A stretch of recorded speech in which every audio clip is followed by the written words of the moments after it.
The Green Lantern stars Ryan Reynolds as Hal Jordan, a brash test pilot chosen by an alien force of warriors to be their representative on Earth. Atlanteans, we face an unprecedented danger. An enemy powerful enough to destroy entire civilizations. As the first human ever to wear the ring of the Green Lanterns, Hal learns to harness its power with the help of his childhood sweetheart, Carol, played by Blake Lively. I see it. You had the ability to overcome fear. When an evil new enemy emerges, Hal, bestowed with his newfound power, is called to join the Green Lanterns to save his planet and the universe from annihilation. Green Lantern, in the classic tradition of graphic novels, explores the consequences of an ordinary person being dealt extraordinary powers. Alright, so here at Just Seen It, we are not superheroes. We don't have a chance to see every movie. Now, some of us had a chance to see the new DC Comics film Green Lantern, and Liz, why don't you tell us a little bit about it? All right, well, Ryan Reynolds plays Hal Jordan, a commitment-phobic Air Force test pilot whose arrogance and personal relationship with fear make him to be a great candidate to be a superhero, or so thinks a purple alien with a green ring. So Ryan Reynolds becomes a Green Lantern, and they're universal peacekeepers, and they all join forces to attempt to defeat an alien comprised completely of fear. To fight this enemy, the ring chose a human.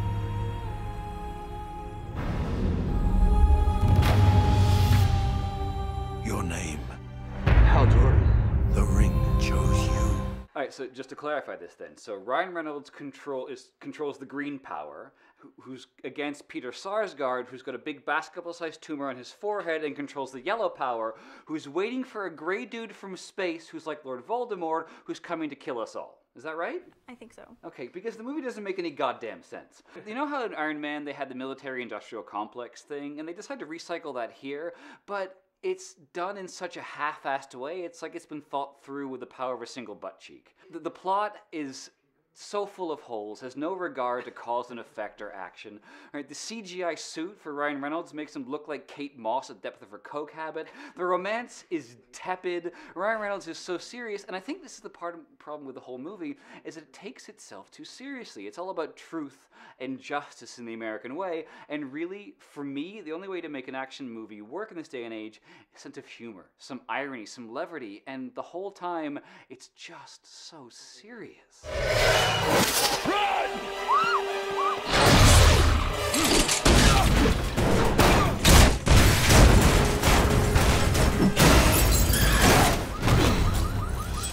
It felt longer than Avatar, and I spent the entire time rolling my eyes. The script edit needed a complete restructuring. There's no sense of suspense or momentum or purposeful unraveling of details. And it's such a bummer because it's such a good story. I mean, the idea of willpower versus fear, I mean, that's something that an anxious girl like me could really get on board with. But the execution was so jumbled and sloppy and soulless, and the only thing that I enjoyed was watching Peter Sarsgaard, who was amazing, but he wasn't on screen very often, so ugh, I hate it. Ugh. It seems like normal people wouldn't like this film, but as a fanboy, would I enjoy the movie? Well, I found myself getting really protective over fanboys like yourself. My friend Jeff has a tattoo of the Green Lantern, you know, burned permanently upon his skin, and I found myself watching the screen just thinking, how dare you? How dare you ruin my friend's tattoo? And so I say avoid it because you don't want to get sad. Well, not being a fanboy, just for like us average Joes and stuff, would we actually enjoy just going to like a summer flick, eating our popcorn? Would this just be a fun CGI movie to watch? No. Or no. It's basically pixels beating the shit out of other pixels, and there's no weight to it, there's no importance to it, there's no human emotion. Peter Sarsgaard shows up and disappears with no rhyme or reason to it. Ryan Reynolds falls in love with this woman, and you don't know why. It's so poorly thought out. It is so poorly intentioned. It's not done with any goodwill or any sense of humor or grace or levity or kinetics or action. No. Well, I think we should put this thing to a vote. So why don't we have Liz and James take your tickets? And Liz, what did you think? It was horrible. Skip it. James, something longer perhaps?